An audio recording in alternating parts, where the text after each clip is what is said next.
bring in Sam Monson and find out how you're actually supposed to celebrate St. Patrick's Day. Hi, Sam.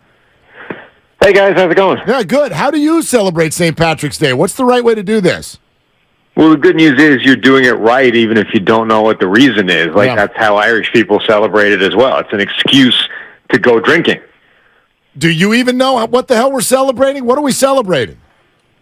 Well, you're celebrating St. Patrick, but nobody cares about that. It's the end result of it all. I guess so. Yeah. I guess so. I was telling Mark I've been in Dublin for 2 different St. Paddy's Days, and I've never seen so many 11-year-olds roaming the street drunk in my life. Yeah, pretty much. And everyone else, like people from Dublin are not out at the parades. Like they're hiding away from the tourists. Sam Monson, PFF with us, and with Lamar Jackson news probably coming soon, Aaron Rodgers talking to the Jets, and it works its way down from there. We got all kinds of questions. Geno Smith's contract, how did that one grab you?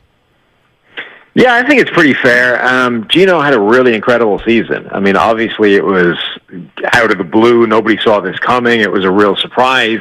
But it was really good. I mean, he finished the season with a top 10 PFF grade. The first half of the year was better than the second half, but I think you can definitely put some of that down to the decline in the offensive line over the course of the season. So I think this is the right kind of ballpark for him and for the team to say, he did a good job. We're confident in him going forward. We're not that confident, though. Let's build a little out for this in a couple of years. Make sure we're not completely tied to the guy going forward. And, we could go in a different direction if we need to. How do you think that this will compare to an eventual Jimmy Garoppolo contract in terms of money and a similar commitment like you talked about with Geno Smith?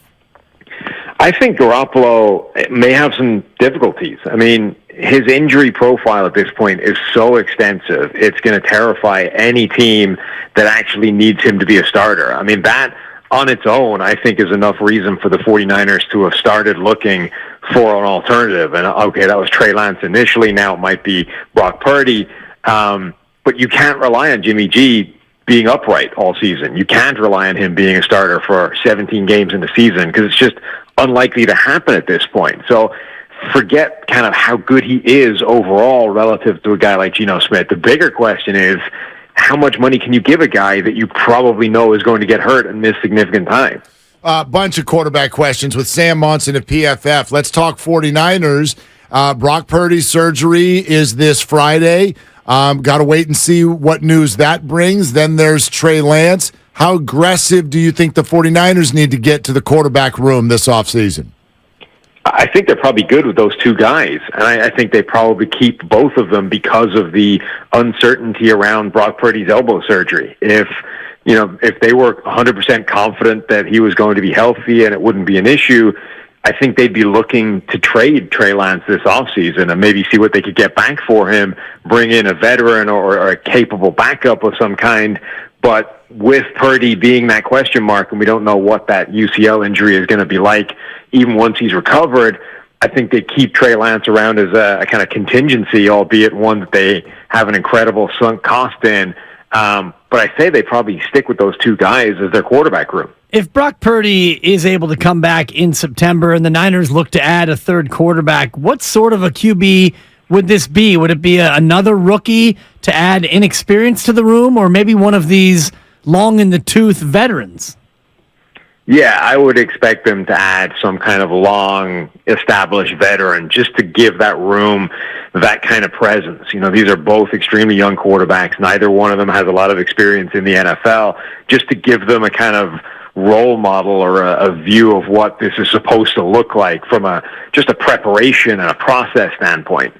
Hey, Sam, when you're looking at the Aaron Rodgers situation and the news of today that the Packers have given the Jets permission to to talk this out, what maybe I'm making this up, but what makes more sense to you if you're Aaron? Would you rather be a Jet or a Raider?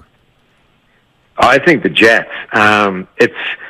Maybe it's as tough a situation in terms of what you would have to get past to win a Super Bowl or even get through the AFC. They're both tough divisions. You've both got to navigate two of the sort of prohibitive favorites every single year. But that Jets team, I think, is ready to win right now. They should have made the playoffs last season, but their quarterback situation was so bad they didn't. Their defense is elite. Their offense has some weaponry. Their offensive line will be better next year just from everybody getting back healthy, and they have time to add to it, whether it's free agency or the draft. I mean, I think Aaron Rodgers steps onto the Jets, that team is immediately a contender. What about the Lamar Jackson situation with the franchise tag deadline coming up here in about 2 hours and 20 minutes? Can Baltimore afford not to keep him around? I mean, if they don't keep him around, they're going to get a pretty impressive haul back in a trade. So obviously it completely changes the whole direction of the franchise, but it would give them a lot to work with. I mean, they would be in the quarterback market, but with presumably some significant trade collateral if they want to move up and grab one of the quarterbacks in this year's draft, or they could potentially, muddle their way through with a veteran this year and target a quarterback in next year's draft.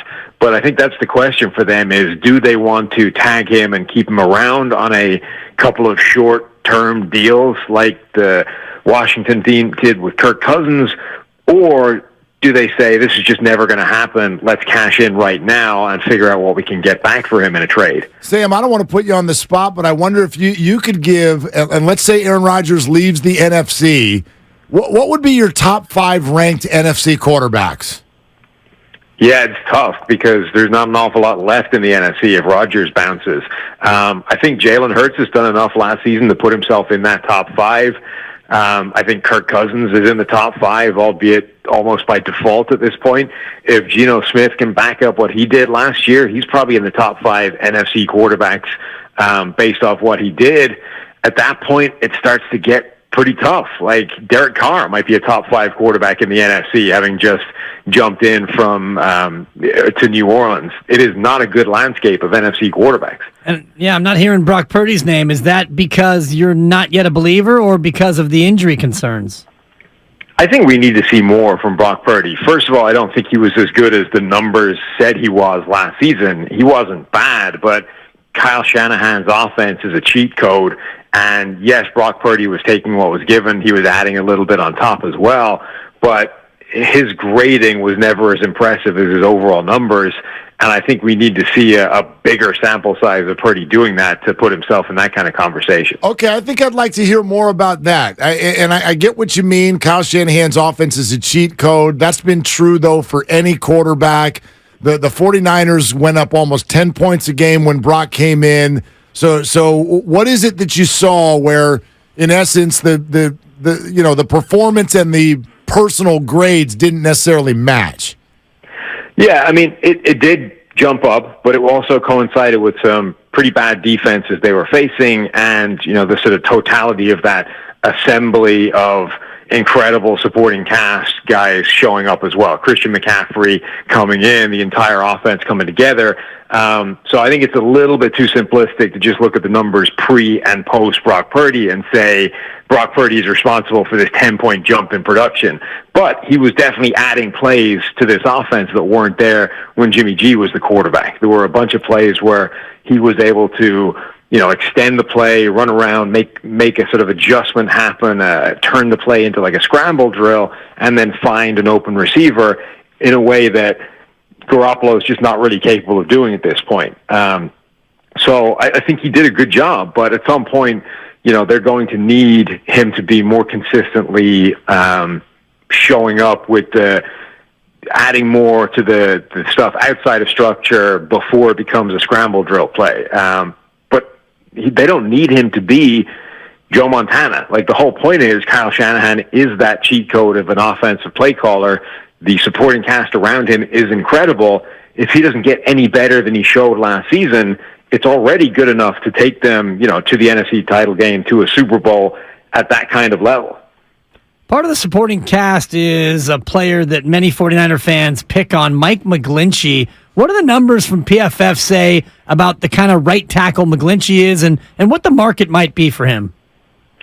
Yeah, he's been good, not great as a starting right tackle for them. Shanahan's sort of tentacles go even further than just the overall production and the play of the quarterback. Shanahan has this incredible track record where offensive linemen in his schemes have career years. I think the collective scheme of everything they're able to do with that wide zone runs, with the stuff built off the back of it, with the schemed easy throws, it makes life easier for offensive linemen as well. And we have this incredible track record of these guys having career years at tackle in particular in these Shanahan offenses. So I think McGlinchey's done a pretty good job for them. I think he should get a healthy enough payday just because it's not a good free agent group across the board.